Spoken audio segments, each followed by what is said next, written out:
Hello, I'm joined here today with Sasha Cobra. I'm here excited for our interview today, Sasha, for our Tango Wisdom Virtual Summit discussions on community. Welcome. Thank you, Judah.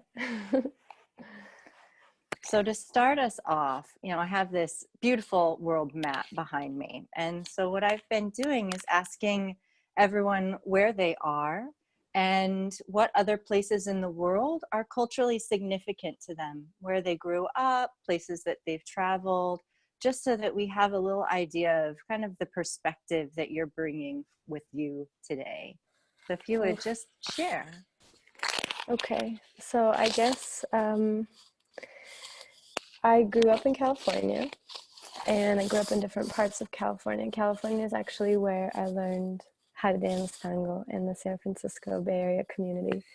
But I have been traveling all over the world for the last 10 years, and literally all over the world. So I spent a couple of years living in Argentina as well and dancing there.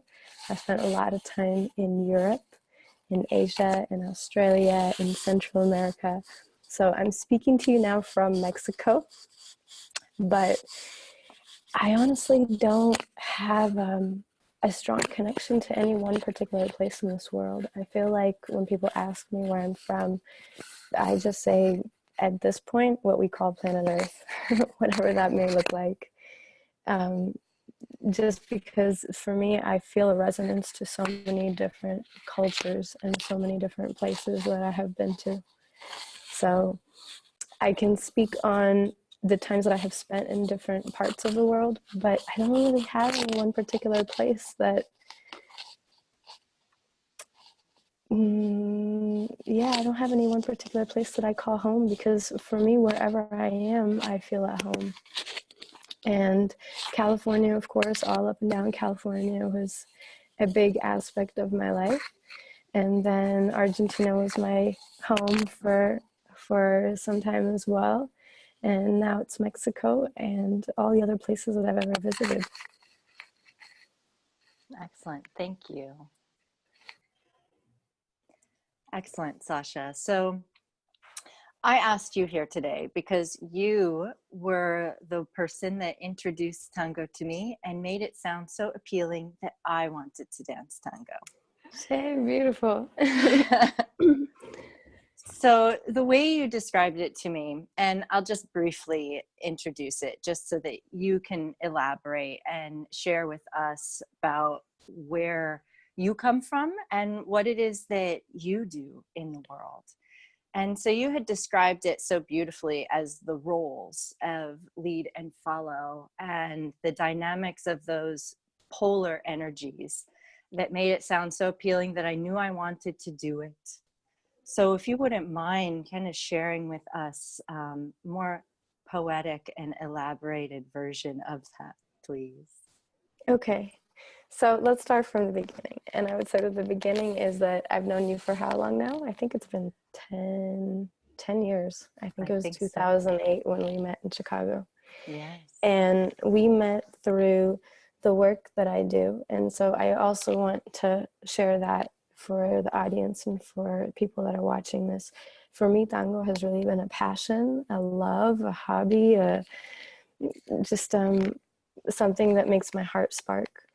And what I've really dedicated my life to is everything around exploring and learning about intimacy, relating, love, and sex. A lot of things around sex. So what I am before, dancing tango is a spiritual teacher and a sexuality teacher. So when me and you came across, and when I had come across tango as well, I just fell in love with the dynamics between men and women, as I have been exploring that just in life. What does it look like for men and women to be relating with one another? And how do we do it in a harmonious way when it comes to relationships, when it comes to sexual interaction?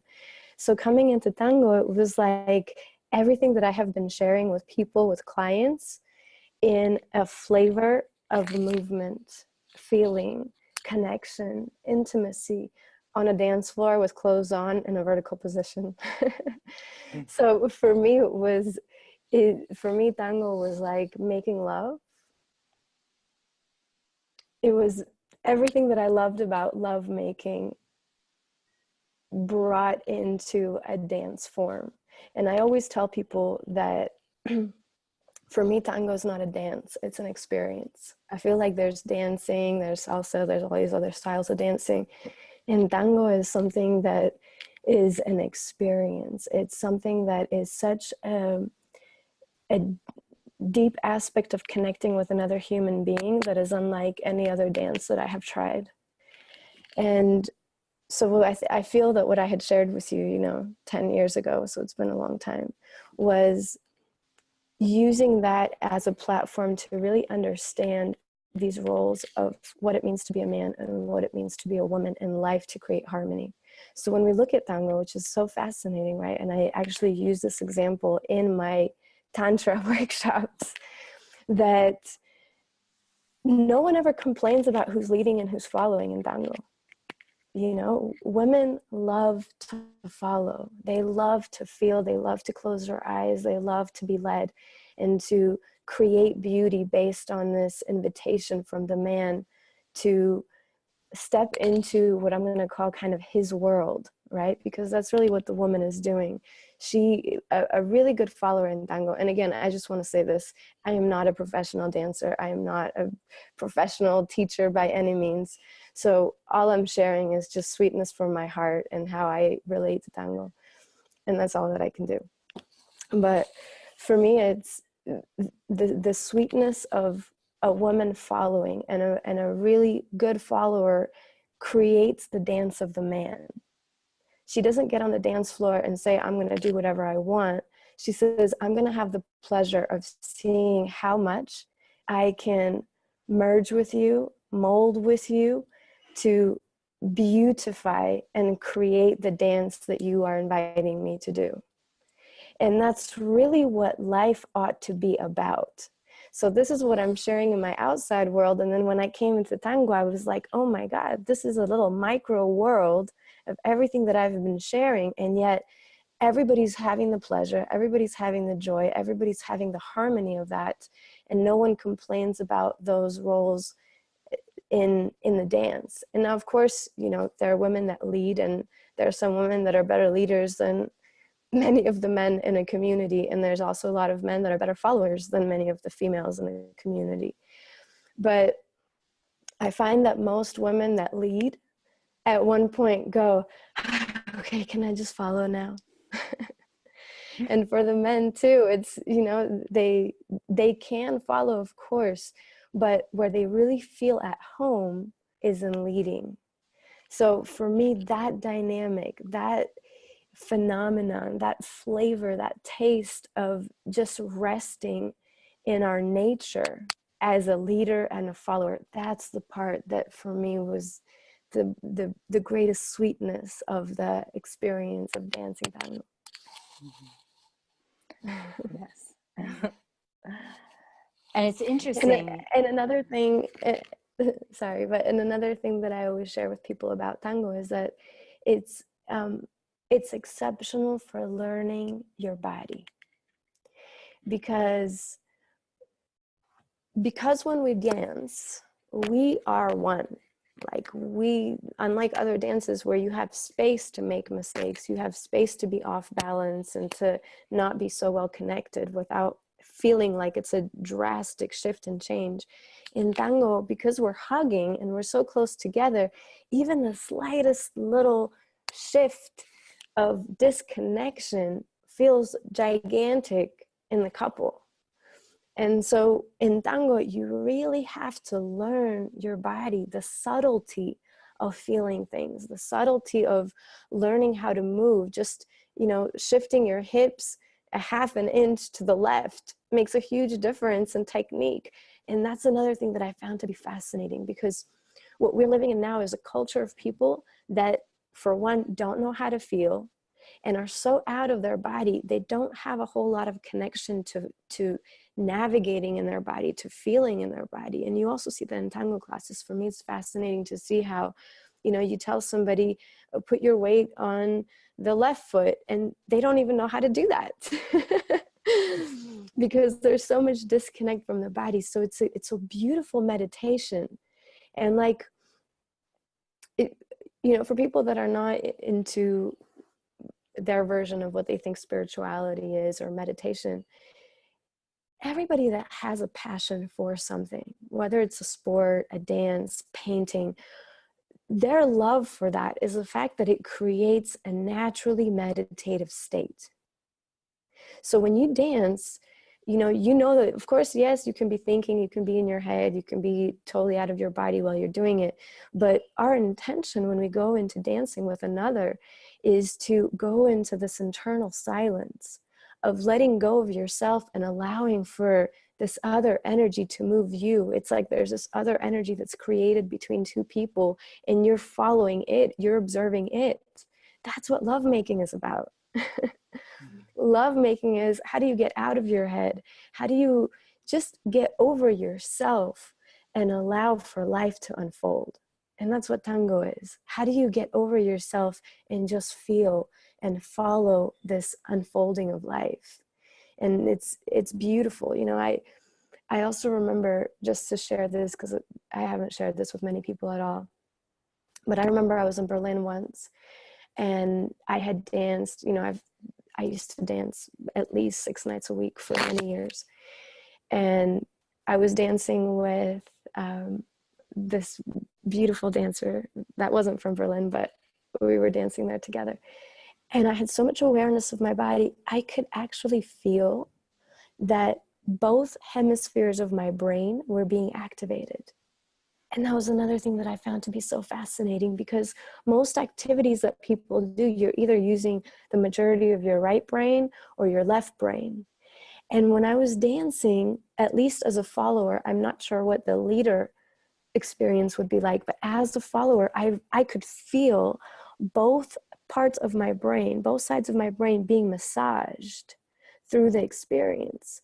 And then, of course, there's this whole community and even research done on tango as being something that is really great for old people, to keep them mentally sharp and just keep them healthy on an alert awareness level. And I thought, wow, here's an activity that is looked at like a dance, that is just a fun hobby as it is for many people, and yet it is activating your whole brain.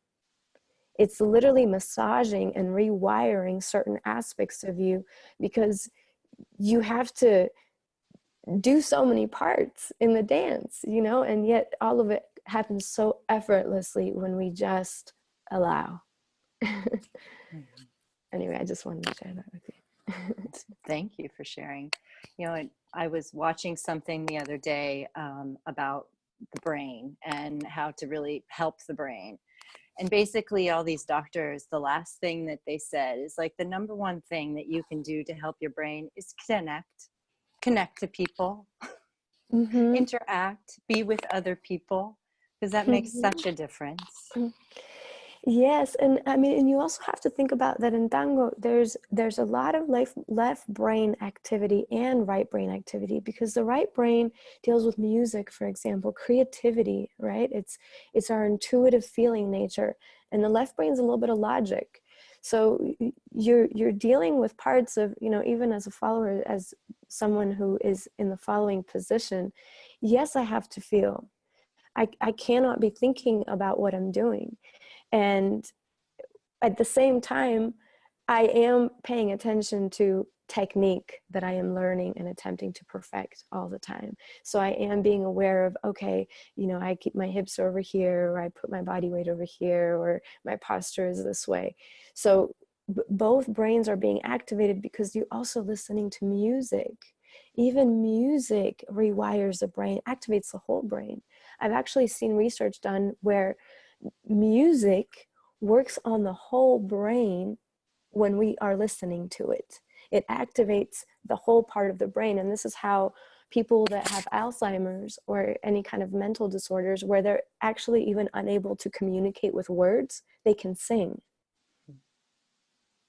right? It's amazing. Just the concept of, I don't know, for me, tango is just so beautiful. It's to to feel music and paint it with your body through movement. And not only that, but you're doing it with another, improvised. So it's like there's just so much aliveness that happens in that moment of being so present in life. And I feel that that's what people get so addicted to. That's the tango high. Mhm. Or what people would say would be the tangasm, is the being The so tangas. present. Oh, that's a new term. I haven't heard You that. I like you that. haven't heard that, Sasha. I would have thought you would have heard that. Maybe just the women in Phoenix have tangasms. Maybe, I don't know. They must have coined that one. But I mean, it's almost like it just comes down to that, is being so attentive with somebody and being conscious and being able to engage so many aspects of ourself. I know that that's why I love tangos, because I get to bring in so many parts of myself and experience it. Yes, yes, absolutely. Beautiful. So, tango's an intimate dance, right? We're hugging, we're improvising, we're expressing through music, and we're relating to each other in that dynamic of the polarity of the lead and follow. Uh-huh. So, there's been discussions that I've had with various people where sometimes that's the most intimate that they've ever been with another human being. And these are not virgins, so they've certainly had Yeah. relating with other people. So could you speak maybe a little bit to that, like what you would sort of share from your perspective on how the conversation sometimes of, like, people would say, well, if I had to give up sex or tango, it might just be sex that I give up because of the Yes. depths. Well, I know that we're supposed to be talking about tango in this conversation, and yet I feel that this particular topic has a lot more to do with the confusion that happens sexually on the planet and less about tango being, such an incredible phenomenon, which of course it is, but it's an incredible phenomenon in comparison to the lack of intimacy that we have in our regular lives. And I'll share with you two examples of something close to tango. I have heard many people say that they prefer to dance rather than have sex. Couples, right? Dance couples, meaning two tango dancers that are couples, and I see them every night dancing, and I think, like, for me, lovemaking is the most beautiful experience that two individuals can share together. So I had had conversations with couples, and they say, you know what, we have a much stronger connection in tango than we do in sex. So that's one thing. And then another part, just a little side story.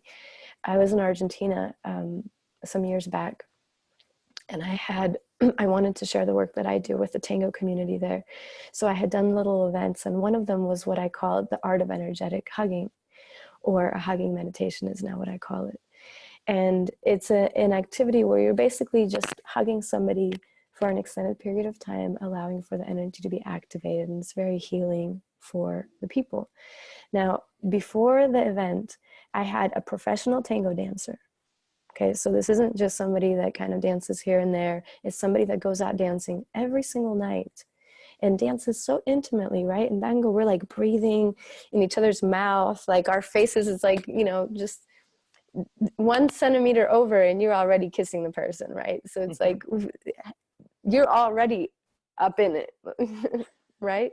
And she sent me an email and she said, I'm so scared to come to your event because I'm scared of being so intimate with somebody. And I thought, like, this is not a sex workshop. You're just going to be hugging somebody. You hug somebody every single night for hours while dancing and breathing and raising your legs up and, doing all the sexy stuff with people.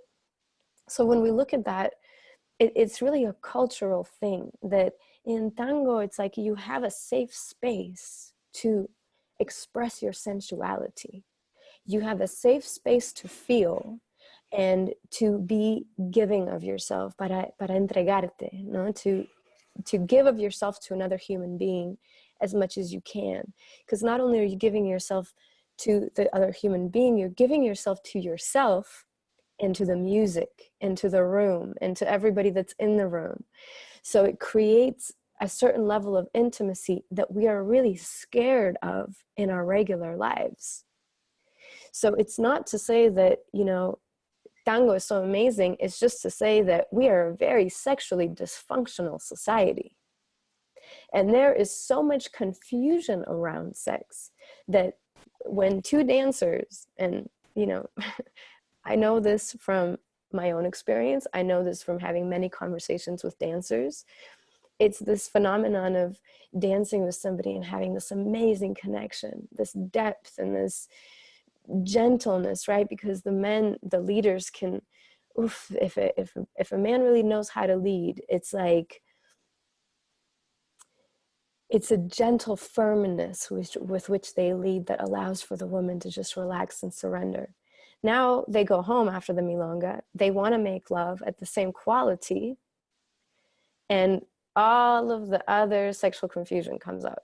So now we have sexual conditioning of porn, we have sexual conditioning around taboo stuff, shame, guilt, and all these other things that now no longer make you feel safe enough to just relax, breathe, feel, and connect. Because that's really what lovemaking is about. If you can take the ingredients of dancing and bring it into your life, into your everyday life, and into your love life, into your lovemaking life, you would have the most beautiful, intimate relations with people. But because of, you know, what's going on the planet when it comes to sex, most people would prefer to just make love on the dance floor, so to speak, rather than deal with all of the frustration that happens when people try to do sex the way they have been conditioned to.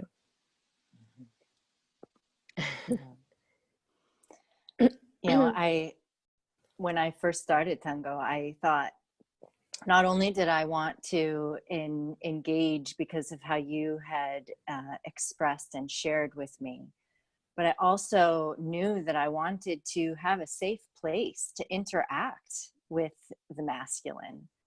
And I certainly feel great gratitude for knowing your work and being exposed to the dynamics of intimacy at that level, and being able to come to tango and consciously know that I wanted a safe place to interact with the masculine, to use it as a healing place. And it certainly can be that. Yes. And I feel that for women, you know, people's way of relating to anything is going to be so unique. So there's going to be a lot of unique experiences of how they relate to tango and their experience in it. But I would say that for myself, and I imagine that for many other women, because I'm just an ordinary woman like any other woman, for a woman, the experience of loving is so nourishing to her. And we don't really have a lot of opportunities to really love, right? To find somebody that we can be giving and loving with in our everyday lives, because then all this other comes in, all this other baggage comes in, all this other stuff comes in, excuse me. Like, what does it all mean? You know, does it mean that you're going to be my boyfriend? Does it mean that this and that? And do we get jealous now? So when you take all of that away, a woman's desire is to love, is to feel herself as a woman, her sensuality, her lovingness. So tango for me was like, I would say kind of therapeutic for times when I feel so much sensuality within me that I don't really have an outlet to express. So it was a way of me loving every single man that I would embrace on the dance floor, to express that love for my own pleasure and for the pleasure of just being a loving human being. to express our sensuality, our ability to feel and express and enjoy, you know? And enjoy in so many different ways, because of course there's a lot of joy to dancing. I remember when I first started dancing tango, before I could speak Spanish and before I knew how, heavy some of the lyrics were, I would just be dancing with the biggest smile on my face, and now I look back at it and I think, no wonder people were looking at me kind of funny, because here they are dancing to these pretty depressing, heavy lyrics, and I'm like laughing and having a great time from the joy of dancing. But for me, tango is everything. It's life, because it has so much potency in all of its flavors. It's something that, it's not just to share your joy, it's to share your feelings. So when you're having a bad day, just to be honest, that's what tango is. It's like being so human in its true, authentic, honest way, so that you just can connect with another and be yourself as you are in that moment, be received by it, and be transformed by it. Mm-hmm. And it's such a gift to be able to show up as you and bring that joy, bring your life, and express that on the dance floor. Yeah. And, tango can be looked at as a snobbish dance, because we're choosing who we want to interact with. And in a conversation I was having with a friend of mine, I said, well, I kind of look at tango as it's more of a long-term relationship, because you're not just dancing one song with them, you're dancing a tanda, which is 3 to 4 songs. So it's like there's a level of investment in each partner that we have. Mm-hmm. And there's an element of always wanting to protect that and protect that interaction. Yes, and I also I totally agree, and I am definitely the kind of person that will not just say yes to everybody, but I pick and choose how I'm feeling. And I feel like on a greater scale, again, totally outside of the idea of tango, I feel that as a humanity, we need to be more loving with one another, more kind, more accepting, more inclusive. And so tango is like a little village. Everybody knows everybody, and you're just one big international family. And we know how we felt when we were in school. Maybe some of us were, the popular kids. Some of us were kind of the loners. Some were bullied. What we don't want to do is create that as adults in something so beautiful that is a representative of connection. So I don't say yes to everybody, but I know that sometimes I'm having a great day. I feel good. And maybe when I'm feeling good and great and I see that somebody is asking me to dance and it may make their day and may make their night, I'll dance with them, because what is it going to do for me? Is it really going to hurt me? Is it going to ruin my night? Some days it might. Some days I think, oof, if I have a bad dance right now, like I'm done. That's it. I just don't want to have that experience. But on other days, I think, yes, I will love on you for a tanda. Why not? I will share with you, because I have something to share. And I feel like the community needs to be just a bit more kind and loving. And not to say that we have to be out of integrity with ourselves to say yes to everybody. That's definitely not the way. But just to understand how to say no in a loving and kind way, rather than going into this posture of arrogance and I'm too good for you and you and you kind of energy that I see a lot of. I don't want to say a lot of, but it definitely is present in the community. Yeah. So it's about respecting where I am as an individual and what I can offer to another human being. So, as someone that of course wants to be more loving, and you spoke to the woman's place, or the woman's greatest desire is to be loving and to give love. What is it that we can do for each other on the dance floor that can be very healing to the other person? I sometimes, you know, when we're close to people, right, we can either traumatize each other. We don't even have to be close to each other to traumatize each other, or heal each other in any interaction. So Yes. what would you say would be the greatest gift that we can give to each other on the dance floor, from both from the men and the women? Yes. So the answer to that question is the same one that I would give to anybody about any aspect of their life, especially when it comes to intimacy relating sex. It's your presence. It's your presence. How do you love somebody? You know, how do we experience love? We experience love when someone is extremely present with us. That's how we felt love from our parents, right? That's what we, as children, what we crave is just to have somebody show up with us 100%. So the way that we really support and nourish one another on the dance floor is showing up 100% and being giving of your energy, your attention, and your presence 100% to that dance. And the truth of it is that it's not that long, you know, and this is why I'm saying sometimes I don't say yes to everybody. I will say no, because it depends on how I'm feeling. If I cannot be giving of myself, I don't want to, because it will be unpleasant to the other, and it will be unpleasant to me to not be 100% showing up in my own life. But if I can be giving of that, if I'm having a great day and I'm feeling good, I'm in my body and I want to show up 100%, then I can do that. So it's just being present. The problem with this is that a lot of people don't know how to be present for themselves. So if we don't know how to be present for ourselves, it's very difficult for us to be present for the other. And it's a process. That's why for me, you know, I recommend tango to all of my clients, because it's like really, it's a spiritual development practice. You will learn so many things about yourself, about the other, about connection, about life, just through this dance. It's incredible. It's like I said, it's not a dance, it's an experience. Mm-hmm. Yes. And so, Sasha, how would you guide someone to start to become present to themselves? You know, because of course I'm bringing my individual self out onto the dance floor.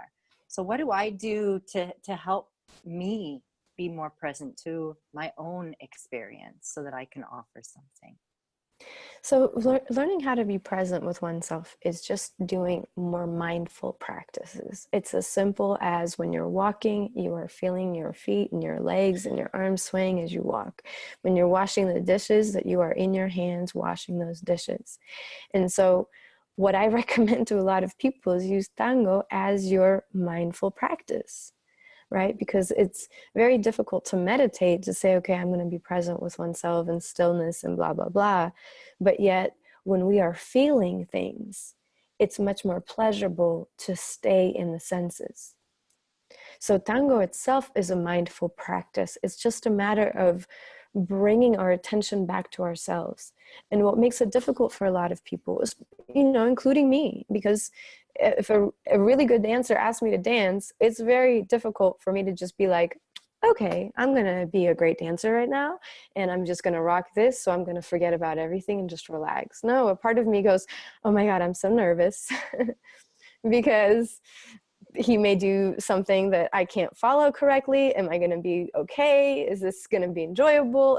There's so many insecurities that come up. And that's why I'm saying that tango is really a spiritual practice. You will learn so much about yourself, about your insecurities, your worth issues. And the key to this, like everything else in life that brings up insecurities, is how do you stay present to all of that and make it a mindful, conscious practice to relax, to say it's okay, you know? The way that I really learned how to dance tango, and I have been very fortunate to have many tango friends that were teachers and that really invested their time into sharing their dance with me just through dancing. But I learned through social dancing. I learned through going to milongas. And when I first started, I actually didn't know how kind of, in a way, uptight the community was. I just went in there and I was like, someone wants to dance with me, well, I'll do my best. And that's it. And it was actually when I got better at dancing that I became more insecure in a way. At the beginning, I was like, well, this is what I got, you know? this is just what I'm working with. If you don't like it, you don't like it. But it's an incredible way of seeing aspects of you and learning about yourself and learning about people, you know, even looking at the culture of the Milonga and how people sit together and socialize together. And it's really it's like high school all over again, really. And what I'm saying and what I'm wanting to really bridge, and there's so many people in the tango community that are beautiful, big-hearted people, you know. It's like I said, it's a village. You walk into a milonga, you say hi to everybody, and everybody's friendly. And you know, one of the things that I also find to be fascinating about the tango community is that if you dance tango, you have friends all over the world. Like, you will have strangers say, you dance tango? Come stay at my house, be with my kids alone at home, watch my dog. Like, you can do whatever you want. There's so much trust that comes just through this common love for something, which is the dance, you know. And it's beautiful. It's amazing how tango brings people together, and from so many different backgrounds and cultures, and there's just so much love in the community between people. And what I'm wanting to do is, I say, kind of inspire people to cultivate more and more and more of that outside of the milongas, together in social environments, but also in the milongas. You know, be inclusive. Remember how you felt when you were in school. Remember what it felt like to be, you know, maybe the loner, or what it felt like to be the popular kid bullying other people. Do you really want to keep doing that in your life? So how do we take something that is so beautiful and keep cultivating more and more beauty with it? It's really a gift. We have been given this gift of this experience for our own self and for our community, and really for humanity as a whole, because that ripple effect keeps going out and out and out into the rest of the world. It's no small feat, dancing tango and embarking on the journey.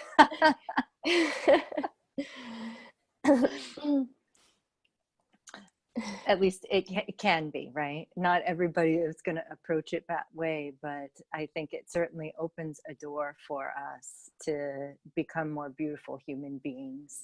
And that's why I want to have these conversations, especially with you, Sasha, because you're out there in the world just wanting to bring love to, you know, people and share that. Exactly. I mean, that for me, like, what it comes down to everything, and I know I keep, you know, like I said, I'm not a professional tango dancer, so I keep leaning into my world, my reality in this conversation. But what is life really about? You know, it's about connection. It's about love. That's what all of humanity is really based on. So how do we take that into all areas of our life? And tango and the tango community is a perfect little micro world for us to plant those seeds of lovingness. I mean, that's really what we're doing. What is the point of dancing and being so intimate, merging with somebody on the dance floor through the love of the music and the dance and the movement, and through this una entrega? What is the point if we're not bringing such sweetness to it, you know, such love to it? And again, when I say love, what I'm really even speaking to is authenticity. Because like I said, you could be having a sad day, you could be having a bad day, like I have before. You know, I have had a day where, gosh, just tired of life in a way. And you go to the milonga and you don't have to pretend. You don't have to put on a joy, happy face, because there are songs that will resonate with your pain and allow for you to connect deeper to the truth of how you're feeling and give you permission to express that authentically. That's love. That's loving oneself, to allow yourself to be so honest with yourself. What a great gift. Yeah. So, Sasha, how do people find you if they're interested in more of the work that you're doing out in the world? You know, please share with us of how people can find you, things that you've got going on, places Sure. you'll be. Sure. So I'm all over the world, and wherever I am, I kind of gravitate toward places where there is tango so I can dance while I'm doing my work. And for lack of better words, you know, a lot of people will call it Tantra. I don't call it Tantra because if you Google that word, you will not find what I do. That word has been very much polluted. But I speak at conferences all over the world. I teach workshops. I do workshops, retreats in different parts of the world, and private sessions. So really, I'm everywhere. Easiest place to know where I am and what I'm doing is to go through my website, which is sashacobra.com. Excellent. Thank you so much, Sasha. I really appreciate you taking the time and sharing with us your love of tango and the work that you do out in the world and how it blends so beautifully with tango. Oh, thank you. And it's been such a pleasure to share, really, because for me, it's like, yeah, tango has been such like a sweetness in my life. It's been so special to me and the experience that I have. So it's such a pleasure to also share my little perspective of how I see it and experience it, you know, so maybe others will be inspired by my experience. I hope so. I am. I have been. Yeah, and it's so beautiful. I mean, it's beautiful to share it with you and then see you now. I see pictures on Facebook with you at Milongas, and I'm like, yeah, Judah. Beautiful. Well, thank you again, Sasha. I really appreciate it. You're most welcome. Thank you for allowing me to share with you.